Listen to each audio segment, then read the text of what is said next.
So in my last video, I talked about why you should be taking a break from college, and in this video, I'm going to be talking about 5 things you can do during that break. My name is Eesen, and this is the #1 channel for students and new grads seeking to excel. Because of the situation right now, a lot of institutions are online only. And if that's the case for your university, I really don't think it's a good use of your time and money. To learn more about the 3 reasons why I think you shouldn't be going to school right now, definitely check out the video I posted last week. So topic number 1, online classes.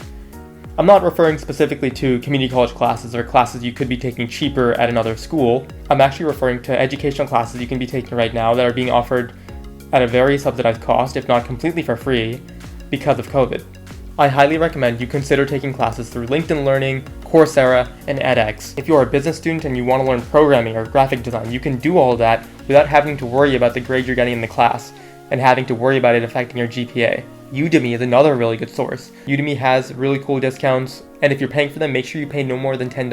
Codecademy is another great place to pick up some new skills. I continue to build my skills in SQL and learn the basics in Python thanks to Codecademy. So why waste thousands of dollars at your university? Instead, this semester or this entire year, you could be taking classes for under $100 or at least well under $1,000. At the end of the day, your degree is just a degree. Interviewers and hiring managers are more concerned about the skills that you have and how well you perform in interviews. So to that end, I recommend going back to university when you can fully take advantage of all the opportunities available to you, not just to take online classes. Number 2, build your brand. Do you know what people do these days to learn more about you? They'll Google you. Make sure you have a good representation of yourself on the internet. Make sure your LinkedIn profile is as fully decked out as it can be. I'd even recommend you build a portfolio. Try building a website. If you don't have web design skills and don't want to take the time to learn those skills, then just make a website through Wix, Squarespace, or any one of those websites that help you make websites of your own.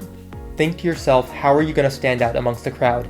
Everyone has a LinkedIn. What makes you special? What differentiates you? Perhaps your experiences are a great way to differentiate yourself, but sometimes a personal website also does a really good job in showcasing what you've accomplished and your personal projects. Number 3, do something entrepreneurial. I'm using the extra time I have thanks to COVID to build this YouTube channel. It is very time consuming, but I also think it's a lot of fun. If you've always wanted to experiment with something but never really had the time, now is the time to do so. Maybe you can pick up a part-time job during the day and then work on this entrepreneurial venture at night. Whether it's a YouTube channel, whether it's a side hustle, you can use this time to work on something entrepreneurial, and who knows, you could very well end up working on this full-time after you graduate from college. Point number 4, remote internships and co-ops.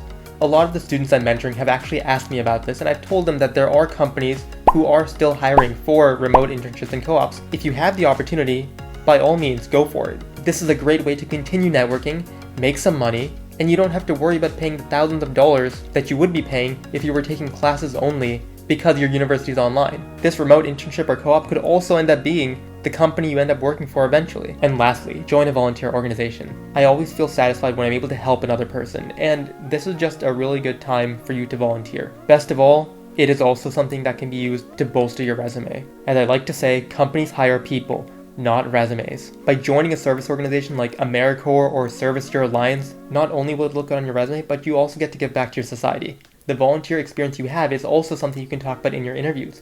It's not something employers will look down upon. I've been asked in interviews, tell me about this time when you volunteered with VITA. I've touched upon them briefly, but there's so much you could be doing with any of these points. University or college is supposed to be an experience, not just a place for you to get a degree.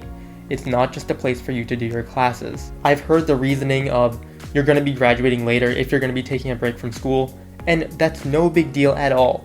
Sometimes this break from school could be just what you need. You might find some new passion.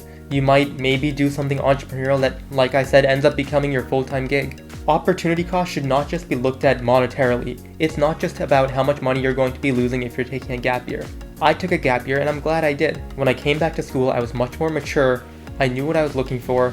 I had focus. I appreciated my university education much more, and that allowed me to take full advantage of as many opportunities as I could. So I hope this video has helped you in some way. Feel free to email me or send me a message on LinkedIn if you have any questions. I'm more than happy to help in whatever way I can. So that's all for now, guys. I'll see you in the next video.